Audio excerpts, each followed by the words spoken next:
Yo soy Natasia, soy alumna de Medicina B del Hospital Naval y hoy vine a presentarles un caso clínico de un paciente que estaba internado en piso de clínica médica de esta misma institución y nada, comentarle un poco de su patología.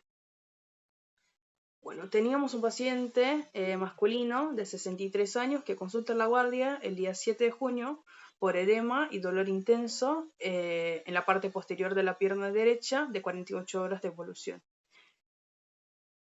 Como antecedentes importantes tenía como antecedentes personales, el paciente es ex tabaquista severo, fue diagnosticado hace 4 meses con hepatitis B y C y como medicación habitual toma espironolactona de 200 miligramos, furosemida de 40 miligramos y carvedilol. Al examen físico, el paciente tenía GOD positivo, también tenía simetría de miembros inferiores, aproximadamente 2 centímetros de diferencia entre ambos miembros. Tenía leve eritema en pierna derecha. Tenían los signos de Hodgmans y Holo positivo, que son maniobras semiológicas para diagnóstico de trombosis venosa profunda. Y también tenía el abdomen globoso con onda ascítica positiva y matidez desplazable. Se realizaron algunos estudios complementarios, entre ellos un laboratorio que se evidenció una hemoglobina de 11,1, un hematocrito de 33%, un BCM, un volumen corpuscular medio de 100 femtolitros, y las plaquetas también de 123.000 estaban un poco disminuidas, que nos evidencia justamente una anemia normocítica con tendencia a la macrocitosis, que justamente puede ser por su patología de base o porque el paciente está sangrando. Entonces hay que evaluar eso. Y los demás parámetros de laboratorio no había tantas alteraciones, no había alteraciones. También se realizó un ecodoppler a color de miembros inferiores que se evidenció oclusión total de la vena poplitea derecha. También se realizó una paracentesis a ver el líquido ascítico, justamente porque tenía el abdomen globoso, la matriz desplazada y todo eso, y nos dio un coeficiente GASA mayor a 2,6. Otro parámetro que nos llamó la atención de este paciente también fue la creatinina. Él tenía laboratorios previos de abril y mayo. En abril tenía una creatinina de 1, en mayo de 1,3 y al día que fue a la guardia ya tenía una creatinina de 1,63. Esto nos hace pensar en una insuficiencia renal. Y como el paciente tiene un antecedente de cirrosis, nos hace pensar en un síndrome hepatorrenal, que justamente es una descompensación de la cirrosis. Hay dos tipos de síndrome hepatorrenal, el tipo 1 y tipo 2. El tipo 1 es más agudo, el tipo 2 es más crónico, y en este paciente nos hace pensar en algo un poco más crónico, justo porque tiene alteraciones a partir de mayo. El 23 de junio se realizó una veda, justamente por el tema de la cirrosis. Se pensaba en varices esofágicas y justamente la veda evidenció varices esofágicas grandes, principalmente en el tercio inferior, perdón, ahí está mal escrito, en el tercio inferior del esófago, y tenía dos que tenían alto riesgo de sangrado. Entonces se realizó el banding o la ligadura variceal con 2 bandas elásticas de estas dos que tenían más riesgo de sangrado. Y posterior a la veda se indicó el tratamiento con sulcrafato, omeprazol y dieta líquida. Algunos diagnósticos que tenía este paciente era la trombosis venosa profunda del miembro inferior derecho, la anemia y el síndrome ascítico edematoso, que es una descompensación de la cirrosis, que es justo lo que nos vamos a enfocar ahora. El síndrome ascítico edematoso justamente se da por el acúmulo de líquido en la cavidad abdominal. Existen múltiples etiologías, pero las más frecuentes son las afectaciones hepáticas que cursan con hipertensión portal, como la cirrosis, que es el caso del paciente.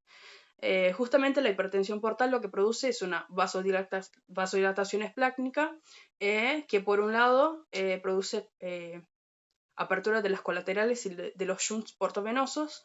Entre ellos están las varices esofágicas, las gástricas. También puede producir encefalopatía portosistémica, y justamente nuestro paciente tenía las varices esofágicas.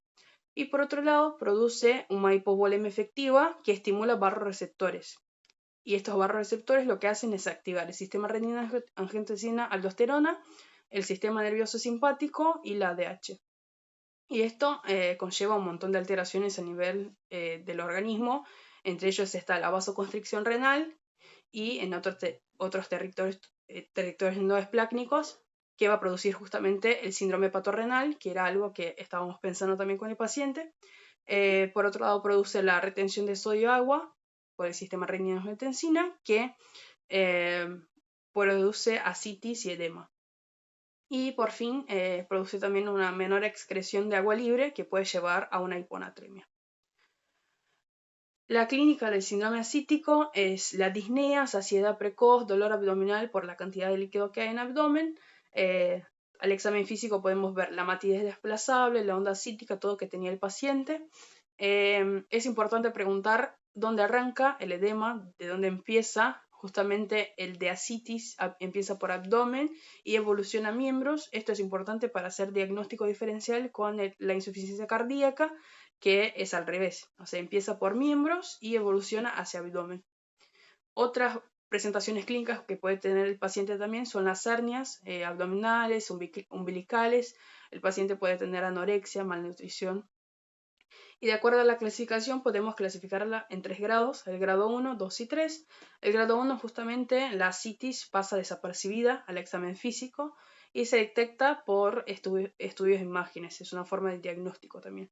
Hacer la ecografía y ver si hay líquido libre en la cavidad abdominal. El grado 2, al examen físico ya se evidencia, o sea, ya es cuando el paciente tiene por lo menos 1 litro, de 1 a 6 litros de líquido.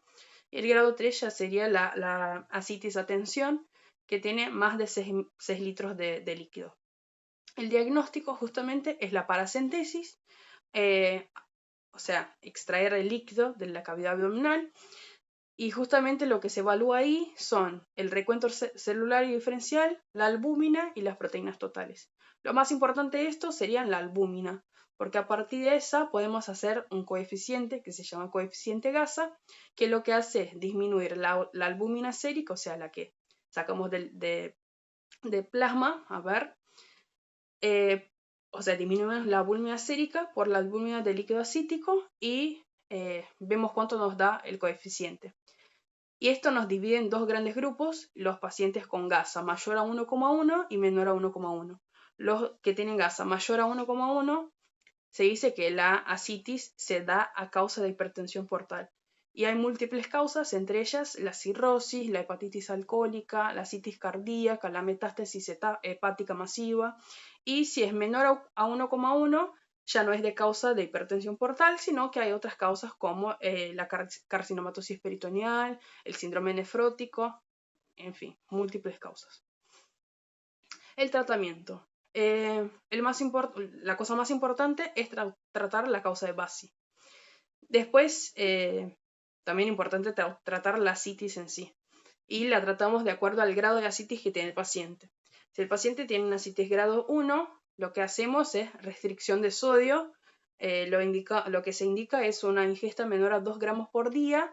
Justamente sería un paquetito de sal y no más que eso.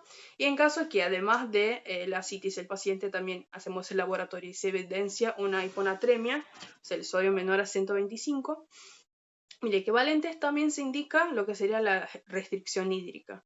Y además de eso, indicar que el paciente discontinúe cualquier tipo de fármaco nefrotóxico, antiinflamatorios, todo eso. La ascitis grado 2, además de la restricción de sodio, se suman los diuréticos. Empieza con la espironolactona. Esa empezamos con una dosis de 100 miligramos por día y la dosis máxima es 400 miligramos por día. Si el paciente no responde, le sumamos la furosemida y ahí está, comenzamos con 40 miligramos por día y la dosis máxima sería 160 miligramos por día. Con estos fármacos es importante siempre controlar la función renal y los electrolitos, principalmente lo que sería potasio y sodio. Ya la ascitis grado 3, que es la ascitis a tensión, ya lo que tenemos como tratamiento es la paracentesis evacuadora. Lo que hacemos es sacar todo el líquido que tiene en el abdomen y reponer con albúmina justamente para que que el paciente no se descomponga. Entonces a cada litro ascítico removido administramos 8 gramos de albúmina. Y luego de la paracentesis arrancamos con el tratamiento diurético. Algunas consideraciones.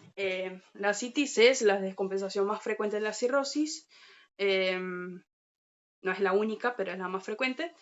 Su presentación determina peor pronóstico, o sea, acá descompensación disminuye la sobrevida del paciente en un 30% a los 5 años y tiene un impacto bastante significativo en la calidad de vida del paciente. Esta fue la bibliografía usada y acá dejo una pregunta de otra descompensación de la cirrosis, que es justamente el síndrome hepatorrenal que mencioné más al principio, y como había mencionado, justamente hay dos tipos de síndrome hepatorrenal, el tipo 1 y tipo 2, el 1 es más agudo, el 2 es más crónico. En este paciente justamente se piensa en algo más crónico, y antes de hacer el diagnóstico hay que descartar que el paciente no tenga ninguna otra afectación renal que podría llegar a generar la alteración de la función renal.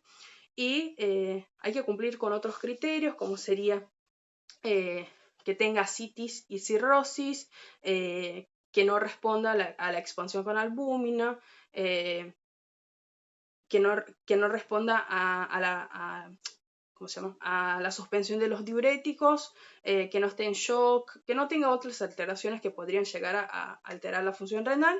Y el tratamiento justamente se basa en mejorar la perfusión renal.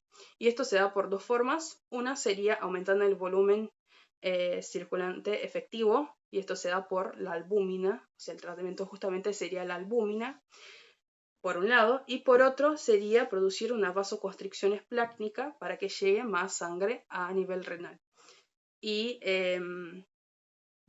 la forma de hacerlo, la principal, la primera línea, es la terlipresina. Por eso la respuesta sería la letra A. Justamente el tratamiento de primera línea sería la albúmina para aumentar el volumen circulante efectivo y la terlipresina para producir una vasoconstricción esplácnica.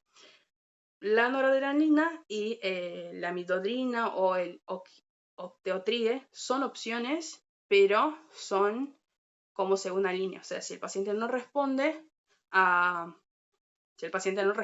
la terlipresina, no, es una segunda línea, no sería la primera línea de tratamiento. Y después lo que sería la espironolactona y la furosemida es más para el tratamiento de la citis, no tanto para el síndrome hepatorrenal.